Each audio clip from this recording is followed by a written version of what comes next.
Hi hello నమస్తే welcome to our channel.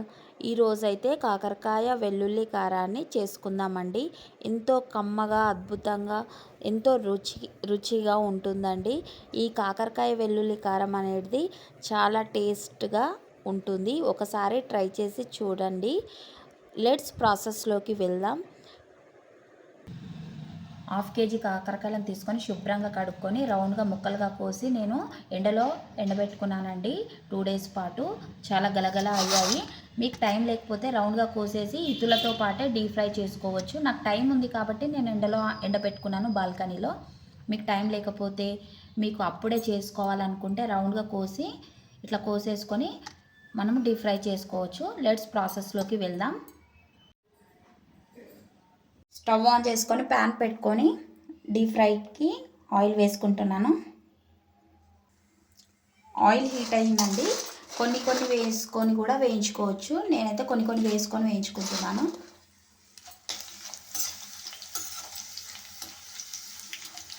ఇలా oil heat అయ్యాక కాకరకాయ ముక్కలను అయితే వేసుకొని ఫ్లేమ్ పెట్టేసుకొని దూరగా వేయించుకోవాలండి. చూడండి, లో ఫ్లేమ్లో పెట్టేసుకొని వేయించుకుంటున్నాను.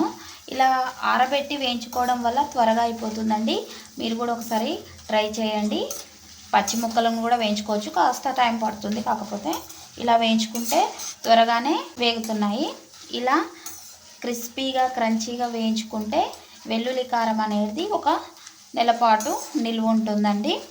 కరకరలాగా వేయించుకోవాలండి ముక్కలు అనేటివి. అలా వేయించుకోవడం వల్ల కాకరకాయ వెల్లుల్లి కారం అనేది ఒక నెల పాటు నిల్వ ఉంటుంది. ఫ్రిడ్జ్లో పెట్టుకుంటే 2-3 మంత్స్ అయినా ఉంటుందండి.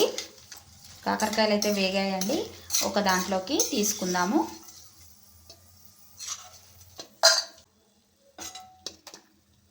మిగతా కాకరకాయ ముక్కలను కూడా వేయించుకుందామండి. కొన్ని వేయించుకుంటే త్వరగా అయిపోతుంది. తీసుకుందాం.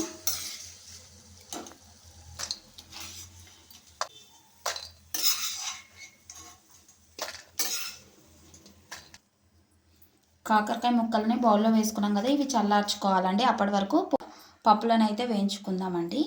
అదే ఆయిల్లో 1 టేబుల్ స్పూన్ మినపప్పు, 1 టేబుల్ స్పూన్ శనగపప్పు, 1 టేబుల్ స్పూన్ ధనియాలు వేసి సన్న మంట మీద దూరగా వేయించుకోవాలండి. ఇప్పుడు దీంట్లోకి 1 టీ స్పూన్ జీలకర్ర, ఇది కొద్దిగా అవి వేగాక వేసుకోవాలి, లేకపోతే మాడిపోతుంది. ఇవి దూరగా వేయించుకొని దూరగా వేగాయండి. ఇప్పుడు ఒక బౌల్లోకి తీసేసుకుందాం వీటిని. అదే ప్యాన్లో 2 టేబుల్ స్పూన్ల పల్లీలు వేయించుకోవాలండి. పల్లీలను సన్న మంట మీద వేయించుకోవాలండి. పల్లీ అనేది ఈవెన్గా వేగాలి, అప్పుడే టేస్ట్ బాగుంటుంది. పల్లీలు ఈవెన్గా వేగాయండి. ఇప్పుడు నువ్వులను వేసుకుంటున్నాను. 1 స్పూన్ నువ్వులు, వీటిని లాస్ట్లో వేసుకోవాలి. ఇవి ఊరికేనే వేగుతాయండి, ఈ వేడికే వేగుతాయి. ఓకే అండి, స్టవ్ అయితే ఆఫ్ చేసుకుందాం. ఓకే అండి, వేగాయి, తీసేసుకుందాం ఒక బౌల్లోకి. వేయించి పెట్టుకున్న శనగపప్పు, మినప్పప్పు, ధనియాలు, జీలకర్ర చల్లార్చుకున్నాక మిక్సీలో వేసుకొని పౌడర్ చేసుకున్నామండి. ఫస్ట్ వీటిని వేసుకుందాము, పౌడర్ చేసుకుందాము.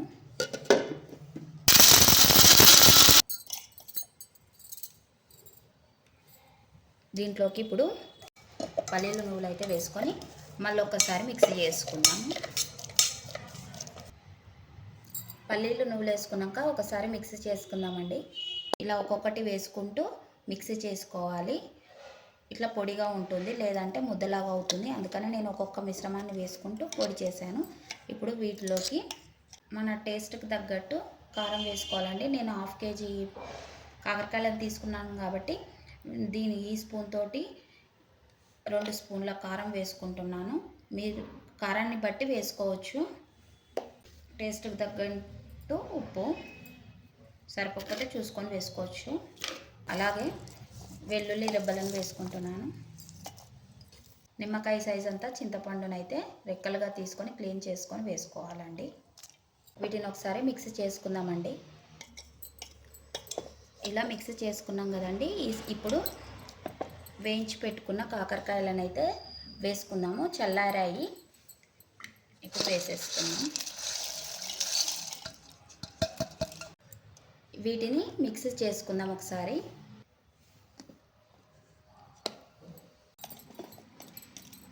ఇలా ఒకసారి అయితే కలుపుకుందామండి. కాకరకాయ ముక్కలు వేసాక పొళ్ళన్నీ ఈవెన్గా పట్టేటట్టు కలుపుకొని మళ్ళీ ఒకసారి మిక్స్ చేసుకుందాం. వీటిని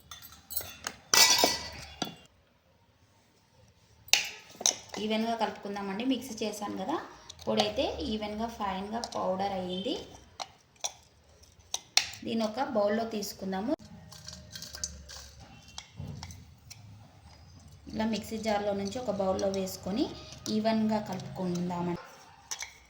మిక్సీలో నుంచి ఒక సర్వింగ్ బౌల్లోకి వేసుకున్నాక ఈవెన్గా కలుపుకుందామండి. ఈ స్టేజ్లో ఉప్పు కారాలు అయితే చూసుకోవచ్చు, మీకు పడితే వేసుకోవచ్చు. నాకైతే పర్ఫెక్ట్గా ఈ కొలతలు సరిపోయాయండి. అర కేజీకి నేను వేసిన కొలతలతో చేస్తే అద్భుతంగా వస్తుంది ఈ కాకరకాయ వెల్లుల్లి కారం. ఎంతో టేస్టీగా, ముద్దకి కమ్మని రుచిగా ఉంటుందండి. ఒక్కసారి ట్రై చేసి చూడండి. నెయ్యి వేసి పిల్లలకైనా పెద్దవాళ్ళకైనా ఇది కాకరకాయ కారం అనే తెలియదండి. తింటే అంత రుచిగా ఉంది. ఒకసారి ట్రై చేసి చూడండి. దీన్ని ఫ్రిడ్జ్లో పెట్టుకుంటే 2-3 నెలలు నిలువ ఉంటుంది. అదే మనం బయట పెట్టుకుంటే 1 మంత్ పాటు నిలువ ఉంటుందండి. అన్ని కొలతలు పర్ఫెక్ట్గా ఇదే విధంగా అరకిలోకి మీరు వేసి చూడండి. మీకు కనుక ఈ కాకరకాయ వెల్లుల్లి కారం నచ్చినట్లయితే లైక్ చేయండి, షేర్ చేయండి, కామెంట్ చేయండి, అలాగే సబ్స్క్రైబ్ చేసుకోండి. Thank you for watching. ఇలా కాకరకాయ వెల్లుల్లి కారాన్ని అయితే ఎయిర్ టైట్ కంటైనర్లో వేసుకుంటే ఫ్రెష్గా ఉంటుందండి. పొడి అనేది ఏ ఊరగాయలైనా సరే, కారాలైనా పొడిలైనా ఇలా కంటైనర్లో వేసుకుంటే ఇప్పుడే చేసినట్టు ఉంటుంది. ఇలా స్టోర్ చేసి పెట్టుకోండి, చాలా ఫ్రెష్గా ఉంటుంది, మంచి అరోమా కూడా వస్తుంది. Please subscribe my channel. Bye.